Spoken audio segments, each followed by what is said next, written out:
Cape Town. What, looking back, lessons tourism industry has learned and your portfolio has learned from what happened in Cape Town over the last months? I can't talk about the portfolio, but I think it's more about the measures that you have in place as a country that is a water scarce country that does experience periodic droughts with a reality of climate change. So whatever droughts that we experience, we can expect more of them and not less of them. This happens to be the worst in 100 years, so it's a particularly bad one. But the lesson really is better water management, better water resource management, if you like, so that we don't have droughts like this, and we shouldn't. Not that we don't have the droughts. Sorry, that you don't run the risk of running out of water even during dry seasons. That is the bigger challenge. We don't want that to happen, clearly. So I think this has been quite a sort of a wake-up call for Cape Townians and the Western Cape generally and nationally, because we had a particularly bad one, but we could have another one. I don't believe we'll have another one this season coming up. So that's the thing. Have your water storage systems in place, water policies in place that reduce consumption. Have alternatives in place like desalination plants and things like that. So it's a package of measures that ensure that you never as a city run the risk of possibly running out of water. That's not a tourism perspective. From a tourism perspective, I mean, I think understandably the Western Cape government and the city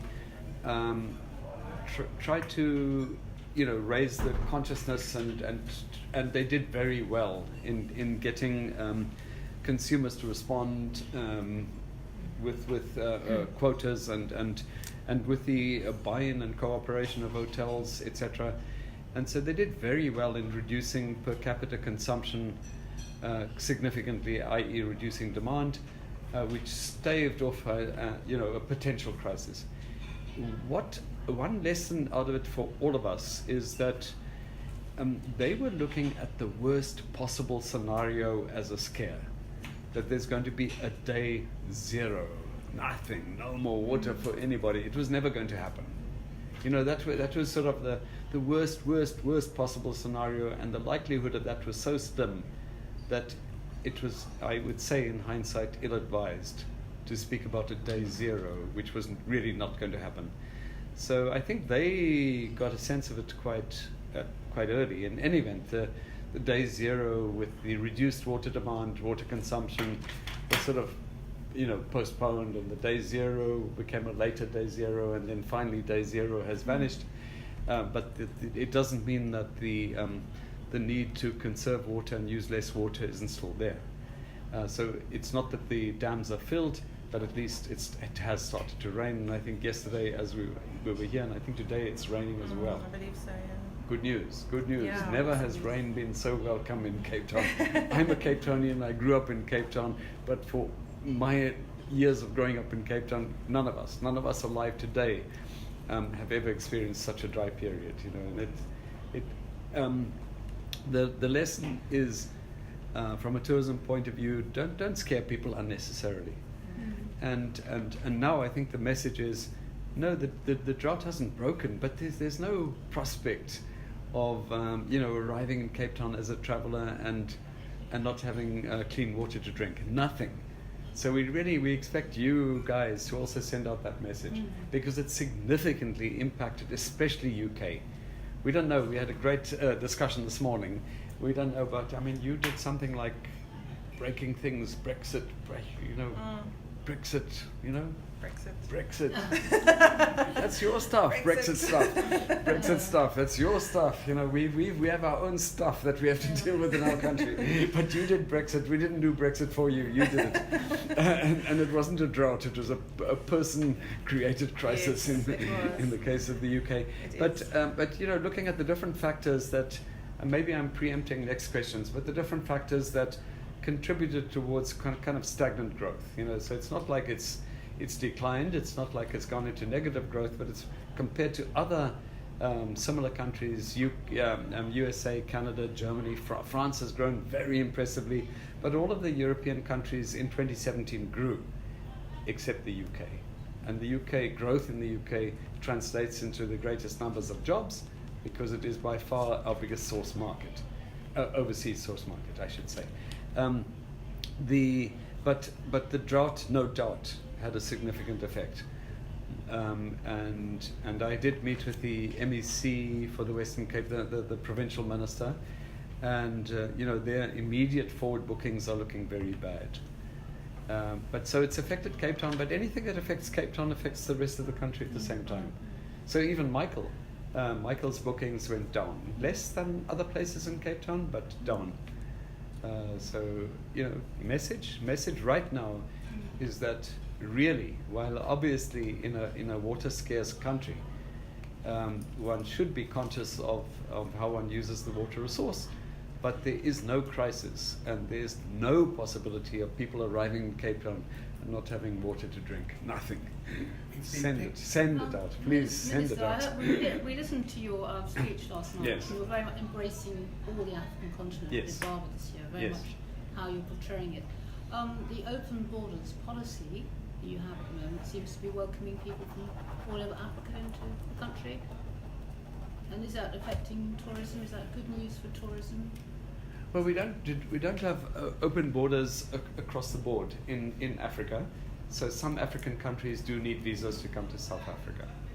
And in particular, I suppose, outside of our immediate neighboring countries, the country with the greatest number of tourists coming to South Africa in Africa is Nigeria. And there is a visa requirement for Nigerians traveling to South Africa. Clearly, there is discussion. There is discussion about easing visa requirements, not only for Nigeria, for other countries outside of Africa as well. So it's a general trend in the world anyway, relaxation of visa requirements. But there is some discussion on the African continent and some resentment on the African continent. When we don't allow certain countries, we allow other countries, and it's a bit of resentment. But be it as it may, our immediate neighbouring countries don't require visas to come here. That is true. And on visas, the issue with minors created quite a lot of publicity in Europe. Have you seen progress in that, or there has been progress in that in recent weeks? I mean, this is a case of you can't really be half pregnant, right? You're either pregnant or you aren't. Is there prospect for real change to it? Yes. But it can't improve. It has to be addressed and addressed properly. And all the signs are right now that it will be addressed and addressed quite soon. Addressed doesn't mean that there won't be any efforts to be vigilant and combat human trafficking and child trafficking in particular. It's important. Other countries do it. The UK does it, but they do it differently. That's the real issue.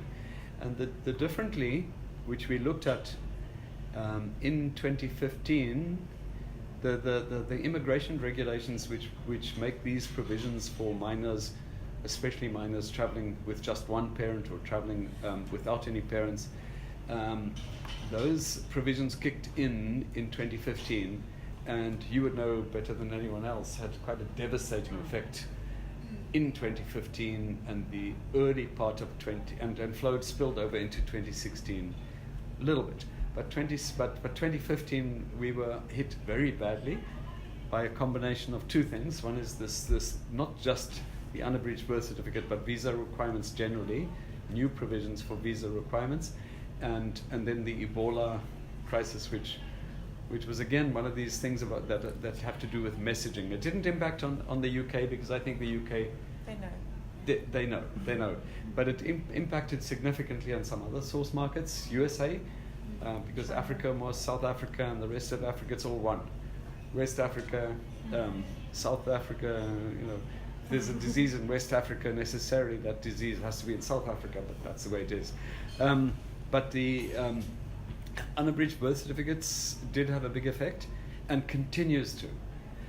Even though it's settled down a little bit, so people kind of know of the requirements. The requirements are so stringent. So the cabinet decision in 2016, when we were engaging with the Department of Home Affairs and looking at how we can address this particular problem, With respect to the unabridged birth certificate and the travel requirements for minors, we agreed as cabinet to bring it in line with what other countries do, like the UK, Canada, USA, and that is that you may be required to prove your relationship with the minor with whom you're traveling, in the event that there is suspicion.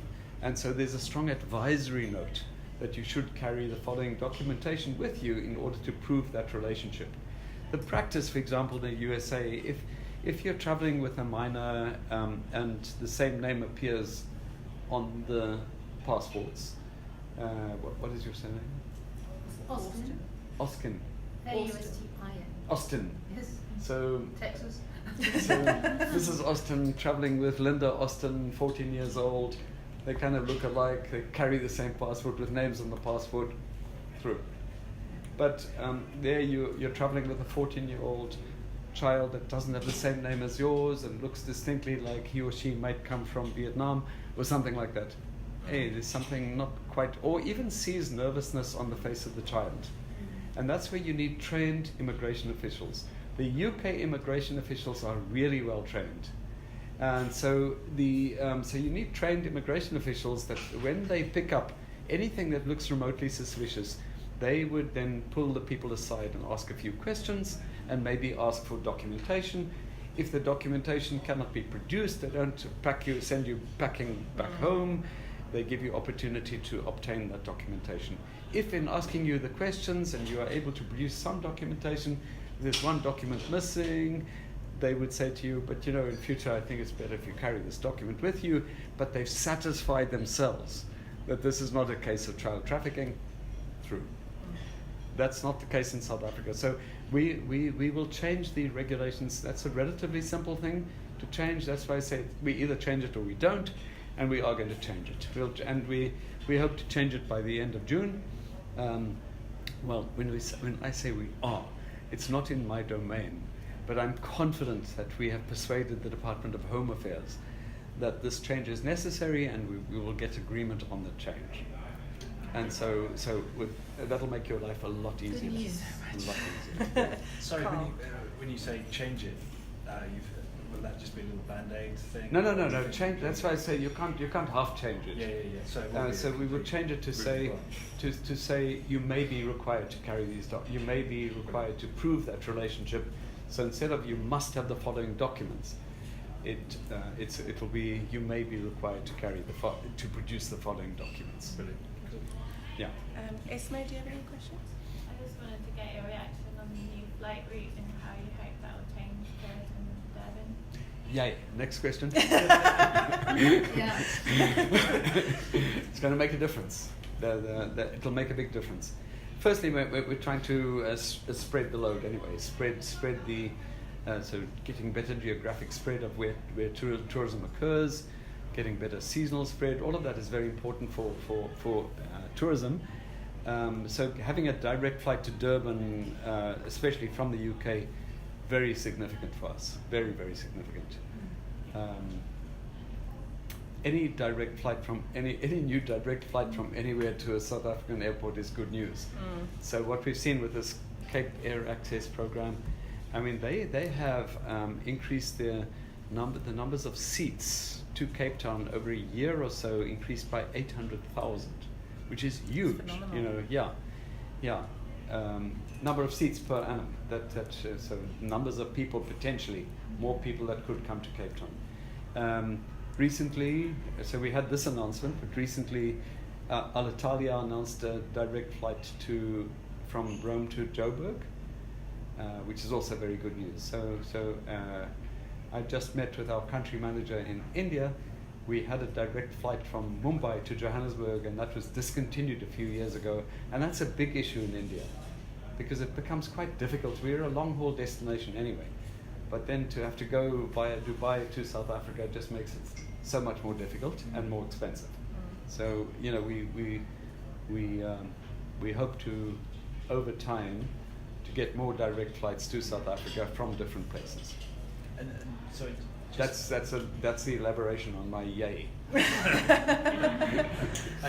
with the two markets, the UK and Ireland, just separately, but I mean, how's it looking next year? What is 2019 looking like in your eyes? Repeat something. So, forecasts for next year. Obviously, next year. We'll be down this year. Next year, bounce back. Well, she's probably spinning stories to me. I don't know, but what we found that with Ebola, when you have a temporary crisis, apart from Brexit, which hopefully is also a temporary crisis for you, I hope it's a temporary thing and that you'll get over it. But the temporary crisis of the drought, in the same way as the temporary crisis around Ebola, people take precautionary measures. So they postpone their travel plans. They say, well, let's not go to South Africa this year because we don't want to run the risk in any event. You know, we've always been wanting to go to Rio de Janeiro. Let's do Rio instead, or let's do Istanbul instead. So what happens, and I took notes of our discussion. Oh, no. This country manager of ours says, and she used the word a surge. We go a surge. No pressure. Oh my goodness, So- you better do your so- jobs. So Lynn says. Because the reality is this decline in numbers are not people who have decided for any other reason to never come to South Africa. Many of them are frequent or regular visitors to South Africa, but this year maybe do that other holiday instead. Let's do our long-awaited Australia trip instead. And they'll come back in numbers in addition to everybody else next year. So watch the space in January, February. Just warn Michael. Just warn Michael, you know, that you may have to build the innkeeper, they may have to put in a few caravans there. Okay, got 1 more minute. Sorry, I've found probably too much of the time, but we're picking up new President Ramaphosa's enthusiasm for tourism. And just speaking of the doubling of numbers, is this possible, and how do you see that coming about, doubling tourism numbers into South Africa? Yeah. Would you like to answer that question? Well, globally. Yeah. Globally. Just No, I'll try. you go. and You go. She promised us that in 2019 she'll double the numbers of UK island visitors to South Africa, and she's going to work doubly hard to double those numbers. And I promised her, in order to help you do that, I'll address the unabridged child birth certificate issue. And that's our deal. That's our deal. No, more seriously, I mean, the president's announcement was really welcomed, because he in the State of the Nation address highlighted the value of tourism like we've never had before. But he also said that in order to achieve this, we have to remove the regulatory barriers. Now, the big regulatory barrier, of course, is the visa. And this helps us in the negotiations with my counterpart minister, because we have the marching orders, if you like. So we haven't really had that discussion with President Ramaphosa on what does he mean by doubling the numbers from where, etc. But we believe that in dealing not only with more significantly than dealing with the travel requirements for minors, is easing visa application requirements for other big markets like India and China. So, we, compared to every other country in the world just about, seeing significant increases in numbers of visitors from China, and China now being the greatest outbound travel market in the world, more than the USA, we have a declining share. We had a 17% year-on-year decrease in visitors from China last year. So we've had this great increase from the USA, Canada, Germany, France, Brazil, Argentina, and a whole lot of countries. They are almost all, in fact, all of them are non-visa requiring countries. So dealing with a visa issue, making it easier to get the visas, in particular through, let's say, an e-visa application process, an online visa application process, with visas issued on arrival, that combined with a few other things, could help us double the numbers of Chinese travelers to South Africa. So doubling them over a few years at least. Your counterpart in India thinks that if we significantly ease and Nigeria thinks that if we ease the visa requirements for Nigerians, we can double the numbers of Nigerians coming to South Africa in 1 year. Yeah, absolutely. So some things have very, very quick responses. So, but clearly, if we're going to double those numbers, then we have to look at the big potential markets. So, doubling the numbers from Venezuela is not going to do it for us. Doubling the numbers from the UK will do it for us. but clearly, I mean, that's also doubling investment. Of course it is. Of course it is. Of course it is. But we're not going to double the numbers from the UK, but we can, because they're not faced with the ease of access difficulty that the Chinese and the Indians are. But we can double and more than double the numbers from China. And we can double the numbers from India. And they're big source markets. They're both in our top 10 overseas markets anyway. So